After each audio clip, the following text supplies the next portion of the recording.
Depth was supposed to be a strength for the Sacramento Kings, or at least we thought so coming into the season.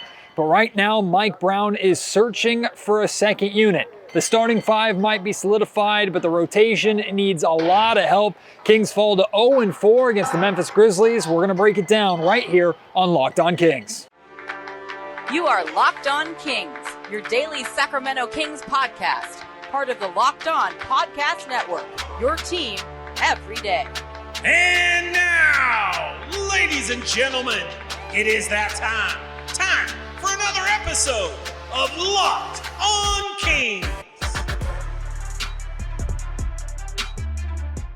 Hello and welcome into Locked On Kings, your podcast hub for Sacramento Kings coverage all regular season and all off season. Today presented by BetOnline. BetOnline has you covered all season long with more props, lines, and odds than ever before. BetOnline, where the game starts. My name is Matt George. I have the privilege of being your host here. I'm a Sacramento sports reporter and producer for ABC 10. I'm currently standing in the key right in front of one of the baskets here on the floor of the Golden One Center, where the Kings are 0-3 this season. Now they're 0-4 as a whole, but 3 of those 4 losses have come in this building. And tonight was the first game really in this building where it didn't really seem winnable for Sacramento. Now they got off to a great start. A lot of that has to do with the fact that I think the Kings have found their starting lineup for the season. I don't think there's any reason to make any kind of changes. De'Aaron Fox, Kevin Huerter, Harrison Barnes, Keegan Murray, Domantas Sabonis played very, very well together. Got off to a 16-8 start against Memphis,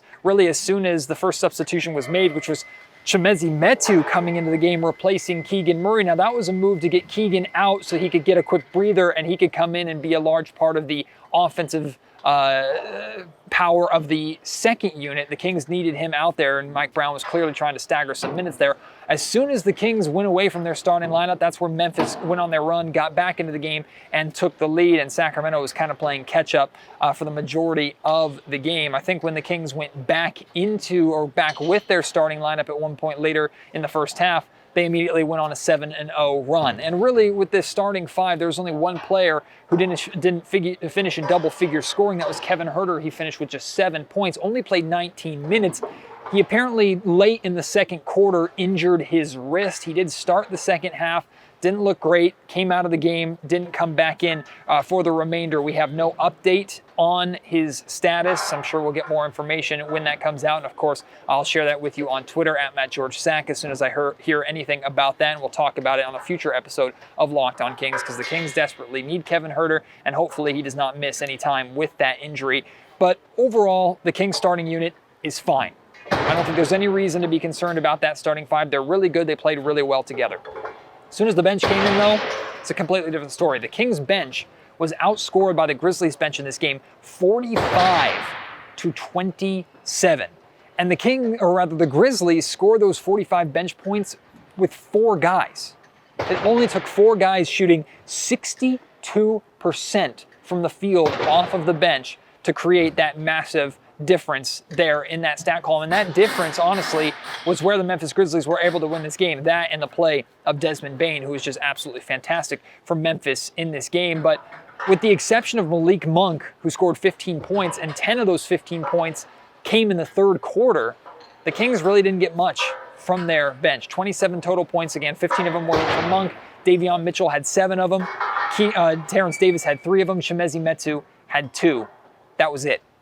Like I told you in the last episode of Locked On Kings, as soon as we found out that Keegan Murray was going to be a starter, we knew that these players off the bench, the Davion Mitchells, the Malik Monks, the Terrence Davises, the Rashawn Holmes, those guys need to step up more. And Monk kind of did for a short burst. We got some cool moments, some cool lob moments between Fox and Monk, and then Monk threw a lob back to Fox here on this basket behind me, and it got the Kings kind of going in the third quarter, building a little bit of a run, trying to get back into this game. It was fun to see that Kentucky connection, turning back the clock a little bit, but ultimately it didn't amount to anything. And if it weren't for Malik Monk, the Sacramento Kings would have been where they were at the end of the first half, which is just 5 bench points. 5 bench points in that first half. Not nearly good enough, especially considering Mike Brown went 12 deep with his lineup in the first half. Mike Brown, quite honestly, and he admitted this after the game, he was searching, desperately searching for someone, a group with that second unit to come in and to make an impact, to make a difference. 12 guys. Now, Mike Brown normally likes his rotation to be between 9 and 10 guys. 9 is pretty much that sweet spot. To play 3 more guys than that off of your bench just to find someone who can give you some valuable minutes. Chimezie Metu was the first guy off the bench. It was a bit surprising to me. Didn't really work. At one point, Chimezie Metu and Chima Maneke were in the game at the same time. That clearly didn't work. Mike Brown was a little bit desperate. Some people are a little upset with Mike Brown because of the amount of different guys he tried to get going. But part of me honestly doesn't blame him. When you're struggling that bad, when you have your starting 5 that's solidified, that they're doing a good job, but you can't play them a boatload of minutes without tiring them out over the course of an entire season, even coming off of 3 days rest. You need your bench to step up more, especially offensively. Offense is supposed to be the strength of this Kings team because defensively, we know this team is bad. They're trying to get better. They're still bad.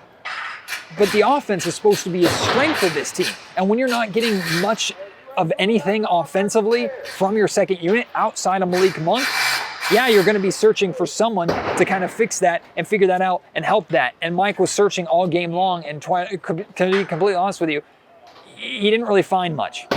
Even with the good game that Malik Monk had, you still need more out of him consistently over the course of a game. You definitely need more out of Davion Mitchell. Davion Mitchell's offensive game at this point is a little bit concerning. I know what he can provide on the defensive end, and with the exception of a couple times Desmond Bane blew by him, he did what we expect from off night. Offensively, you need more, and he's capable of running the offense. We know that he can kind of pick up where De'Aaron Fox left off in terms of a floor general and trying to play with a fast tempo, that Mike Brown style of offense that the Kings want to run for all 48 minutes. We know he's capable of that, but there's a fat question mark with Davion Mitchell right now when it comes to his offensive output, the points that he's able to score. 7 points, not horrible from your backup point guard, but in a case like this where your bench was terrible, you need more out of him. And he just wasn't aggressive enough offensively. And then Terrence Davis. I thought Terrence Davis got actually a lot of good looks in this game. He just kind of had a bit of a struggling shooting night. But you can't really live with a struggling shooting night from Terrence Davis when nobody else is really getting going. And then when it comes to Richaun Holmes, we were talking about Richaun coming into the season as potentially the best backup big in the NBA. Richaun doesn't look comfortable at all. And I also am not 100% convinced that the Sacramento Kings second unit knows how to use Richaun. I mean, Richaun is a valuable asset in the pick and roll. He's valuable with the ball in the middle. His push shot is automatic. Where did that version of Richaun Holmes go? Are the Kings even trying to give Richaun those opportunities that he had? Like, Richaun doesn't look good. He doesn't look comfortable. He doesn't look like he has any sort of rhythm. I don't necessarily blame him for that, although, of course, he's partially to blame. He's definitely to be held responsible for that. But I think the Kings need to do a better job of getting him involved. Right now, he just looks like an athletic big that's going to kind of take up the spot and take up the minutes and eat up the time that Domantas Sabonis needs to sit on the bench to rest and hopefully just tread water. Richaun Holmes is way better than that.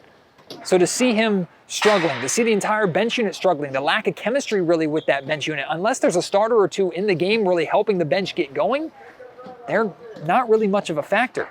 And in games like tonight, where the Memphis Grizzlies and their bench are doing their jobs, know exactly what to do and do it well, the Kings really, in a lot of ways, have no chance. I asked Mike Brown after the game, I talked to him, and apologize for the banging in the background. The great workers here of the Golden One Center are cleaning and getting the arena ready for some kind of event or something that's happening coming up. Regardless, I asked Mike Brown after the game about his thoughts on like how he manages using 3 days of practice time to experiment with lineups versus using actual game time to experiment with lineups, because he was definitely experimenting tonight. He was definitely searching tonight. Here's what Mike Brown had to say. Mike, I think I counted 12 guys who had played by halftime. Yeah. Can you explain a little bit how you balance using the 3 days that you had off to experiment with those lineups and what those groups look like, but then actually using actual game time and game minutes to experiment as well? Yeah, so obviously things are different in practice than in the game. You know, in the game, it's faster, more physical. Sometimes you get the call, sometimes you don't get the call. And so for me, everybody's been practicing hard. They've been practicing great. We're trying to get better. we're locked in practices trying to get better and competing against one another. And so now it's time for me, okay, if this guy's doing it in practice and that guy's doing it in practice, maybe let me give them an opportunity out on the floor. And so that's what it was more than anything else. But when we had our second unit out there and we were fouling, sending them to the free throw line, and or they were scoring, that's when I started to search a little bit to see, okay, who can step up, help us get some stops, and then maybe put some pressure on them offensively. The reality is, even with how good the Memphis Grizzlies are, and they're really good, I'm talking a top 3, top 4 team in the Western Conference, I believe, and John Morant didn't have the best of nights either. I think he had like 22 points or something like that. He was kind of battling a little bit of a bug or a little bit of an illness. It looked like Desmond Bane stepped up, as well as the rest of the Memphis Grizzlies team stepped up. And again, Jaren Jackson Jr., he's out right now. So this team's not even at full strength, and they're playing this good. So I don't disrespect the Memphis Grizzlies or mean to disrespect them by any means, but when you're coming off of 3 days rest, when you're coming off of 3 practice days this early on in the season, you have to be better than what you were. And when you're a team that wants to be better, I think De'Aaron Fox said, if we want to be a good teams beat good teams. Like, the Kings have to find a way. I mean, their last chance is this Miami game on Saturday. They have to find a way to win one of these games at home. You start 0-5 with 4 out of the 5 games being at home. That's not the sign of a good team at all. That's the sign of a bad team. Kings have a lot to figure out before Saturday. I expected them to be a little bit better tonight. It didn't mean that I expected them to win, but I expected them to have more of a chance than they ended up having really in this game. With the exception of how this game started, it was pretty much all Memphis Grizzlies, and the Kings were trying to play catch-up. Today's episode of the Locked On Kings podcast is brought to you by LinkedIn, and these days, every new potential hire can feel like a high-stakes wager for your small business. You want to be 100% certain that you have access to the most qualified candidates available for your job. That's why you have to check out LinkedIn Jobs. LinkedIn Jobs helps you find the right people faster to join your team. They have amazing tools like screening questions. They make it easy to focus on candidates with the right skills and experience for your job. And instead of you having to sift through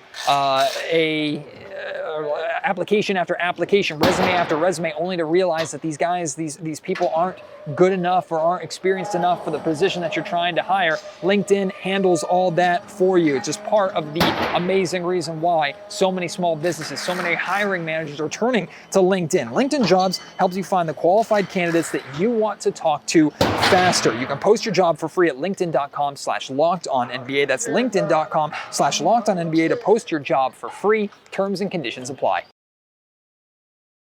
One of the good things from this game for the Sacramento Kings, Harrison Barnes got back to his old self. The Black Falcon made a return here at the Golden One Center. Now, he wasn't excellent by any means, but he was way better than he's been in the first 3 games. He finished with 20 points, had a pretty efficient 50% shooting night from the field. He hit his first shot, which is a transition 3 right here on the wing behind me. It was great to see him get going. Actually hit his first 2 shots. Did have 3 rebounds, 3 assists, and a steal. However, those numbers, the 3 rebounds, 3 assists, and a steal, he had those at halftime. So with the exception of scoring, he didn't do much outside of that in the second half. I thought defensively he wasn't fantastic. He wasn't great, but he wasn't bad either. And the offense looked like it was coming to him a lot more. He was also being aggressive at times when the Kings needed it. And that's what I really feel is going to be a strength of this second unit. Harrison Barnes is the 5th option, and so much attention is going to be on Fox, on Sabonis, even Keegan Murray to some extent. I think Kevin Huerter and Harrison Barnes in particular are going to get a lot of good looks on the perimeter, and if they can hit them at a pretty solid clip, 40+%, they're going to be dangerous weapons for Sacramento. But the question is, once those guys come out of the game, who behind them is going to help carry the load a little bit to stretch a full 48-minute winning effort out for the Sacramento Kings team? De'Aaron Fox, another really solid game. He finished with 27 points, 11 of 19 shooting from the field. That's 57%. Also had 6 rebounds. Did only have 2 assists, so maybe the floor general side of De'Aaron Fox was not there and needed to be there a little bit more. But De'Aaron continues to offensively do what he needs to do to help keep the Kings in it. Now, could Fox have gone more takeover mode at times? Absolutely. This is one of those games where it felt like Fox kind of cruised and coasted to a really, really good score. And I'm not diminishing 27 points at all, and I'm not saying that he was taking plays off by any means. It's just that De'Aaron Fox is so good that 27 points he can do while making it look effortless. there wasn't really much of a stretch or a period of time where Fox just said, get on my back, team, I'm going to carry you to the promised land. The Kings weren't really in a point at the end of the game where he could get away with that. He did have a couple of costly turnovers, unfortunately, especially at the end of the game, that really put this game out of reach and allowed the Memphis Grizzlies to put the game away with a couple minutes remaining. But overall, it's a game that I'm not really mad at from De'Aaron. Sure, I could ask for more, but I'm asking for more out of the second unit and more out of this team as a whole, more than I'm asking for more out of De'Aaron at this point in time. Keegan Murray, in his first start, finished with 18 points, shot 7 of 15 from the field, which is 46%. That's actually kind of a low number for Keegan, all things considered. I thought he got a lot of great looks. Many of them weren't falling. He was in and out on 2 or 3 really good looks from three-point range in this game. But you can't turn your nose up at 18 points in your debut as a starter by any means. That's around what we expected Keegan Murray's average to be here this rookie season, maybe even a little bit better than his average that a lot of people considered. So yes, Keegan Murray needs to be better at times. The Kings could have used more out of Keegan. They could have used more out of everybody from their starting lineup with how the bench played.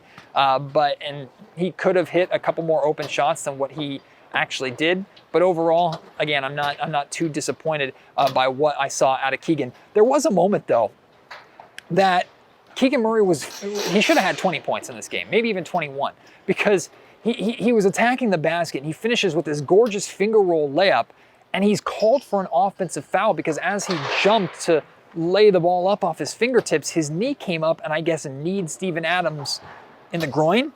And while I understand it's not great to hit anybody in the groin, and it certainly wasn't intentional, I don't know what Keegan was supposed to do at that point. As far as I understand, Steven Adams was in or around the restricted area. It was right at the basket. Keegan was not making a unnecessary movement or kicking out his feet or any means. He was going naturally, athletically up to the rim.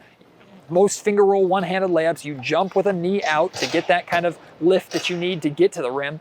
And he was called for an offensive foul. Really, I think that's the rookie treatment coming into play. And while we're on this, the topic of weird calls or non-calls, really, by the officiating crew, there was a moment on this basket that I'm standing right in front of where Desmond Bane, he was rolling, and Davion Mitchell was guarding him, and he beat Davion Mitchell to the basket, out-physicaled him, muscled him around the rim, finished with a really tough layup, turns to Davion right here where I'm standing or right here where I'm pointing at, and flexes right in front of him, right to his face, just full-on double gun flex right in Davion's face, looking right at him. Absolutely, like, no question about it. That was a message to Davion, like, you can't stop me, I just beat you in that play. No taunting call whatsoever. And you know what? To be honest with you, I'm okay with that. I'm okay with that. Let the man flex. Let the man have his moment. He beat Davion on that play. There were no words said. It was just a gesture. Sure, it was a taunt. Whatever. It wasn't that big of a deal. That's the way it should be. But when Terrence Davis, again, right over here at this spot, gets a tip dunk in game one. Yeah, I'm not over this yet. He gets a tip dunk in game one. Dame Lillard is lying on the ground, and Davis screams, not even at him, but just lets out a roar and starts going back on defense. Oh, okay, that's a taunting call. That's a technical foul. It's ridiculous. It's ridiculous. Now, of course, these were different officiating crews, so you can't hold one accountable for the others, but I'm just pointing out a inconsistency, and we know there are a lot of inconsistencies, especially when it comes to stars, by the officiating crew. Overall, I feel like the Kings defense is better, and Mike Brown pointed out in the pregame that he feels that the Kings defense is playing better and the half-court defense has made improvements. It's the transition defense and the defending without fouling that's been a problem for this team for the most part this season. But once again, the Kings gave up 30 points in every single quarter. That's a recipe for disaster. The Kings gave up 32 points in the first quarter and then 31 points in the second, third, and fourth. If you're not stopping any team from scoring less than 30 points in a quarter, you're not giving yourself much of a chance to win, especially when your offense, which is supposed to be your primary strength, if you're not straight outscoring your opponent and you're giving up 30 a night, you're in really, really big trouble. And the Kings in this game couldn't kind of overcome that. But defensively, like, the Kings used to give up 30 points a quarter in their sleep last season. And sometimes it would get close to 40. Hell, we saw the Golden State Warriors have a 50-point second quarter last game, right? So we know this team is not great defensively yet, or even good defensively yet. Eye test-wise, I feel this team is better.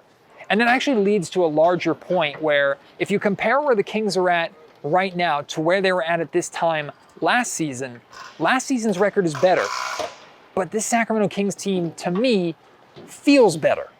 I don't know, it's kind of hard to explain. I'm going to go into that a little bit after I tell you about a great sponsor here of the Locked On Kings podcast. That is Bet Online, our title sponsor of today's episode. I hope you made some money off of tonight's Kings loss. If nothing else, maybe you took the Memphis Grizzlies and their line in this game. I'm not entirely sure what it was. I know the Grizzlies were favored, and at 15 points, I'm sure they covered that spread. But it's not just, of course, Kings and Grizzlies. You can bet on all of the NFL and college football action happening right now, all of the professional and college basketball action, college basketball about to get rolling. Here they have the best lines, the best props, the best odds that you're going to find anywhere. And of course, it's not just those major sports. You can bet on the World Series happening right now as well. You can also bet on MMA, boxing, golf, some of those other niche sports. They have really fun prop bets, really fun future bets. There's so many great ways for you to make money using your fandom, using your sports knowledge, and maybe even using your Kings optimism or pessimism. Go to betonline.net to take advantage, to win some money and use that sports knowledge to your advantage. That's BetOnline, where the game starts. I can't explain it, but these 0-4 Sacramento Kings feel like they are a better team than the Sacramento Kings last season, who were 2-2 after their first 4 games. After their first 5, they were 3-2. They had a winning record after their first 5 games. And yet, now granted, I have this recency bias and this context right now on the top of my brain more than I have a calendar year ago what that team was doing. But I can't explain it. It just feels like this team is better constructed. They're just a better overall basketball team. They have a better starting 5. I trust this team more, and yet they're not winning when last year's team did. And I know some of you want to say, hey, that's the Tyrese Halliburton effect because Tyrese Halliburton was on the team when they were doing that. I guess I understand that point a little bit to some extent. I would still take this roster now than I would take what the roster was when the Kings started last season. I really believe, honestly, that this Kings team just needs to break the seal. Once they get a win, once they settle in and actually win a basketball game, I think things are going to open up for them a little bit more. Now, they can't wait too much longer to get that first win because they're putting themselves in a pretty deep hole already. Still plenty of time, plenty of season remaining. They're 4 games into an 82-game season. You got 78 games to figure it out. Plenty of time to turn it around and go 78-4, right? But the more you lose, the deeper that hole gets, especially when so many of these games are at home. Good teams protect their home floor. Go at least, bare minimum, 500 at home. And the Kings right now are 0-3, and with Miami coming in on Saturday for a matinee game, or at least an earlier start game, a 3 o'clock start, there's a very good chance that this team could be 0-4 at home, 0-5 to start the season before going on a 4-game road trip that consists of Charlotte, Miami, Orlando, and the Golden State Warriors to wrap it up.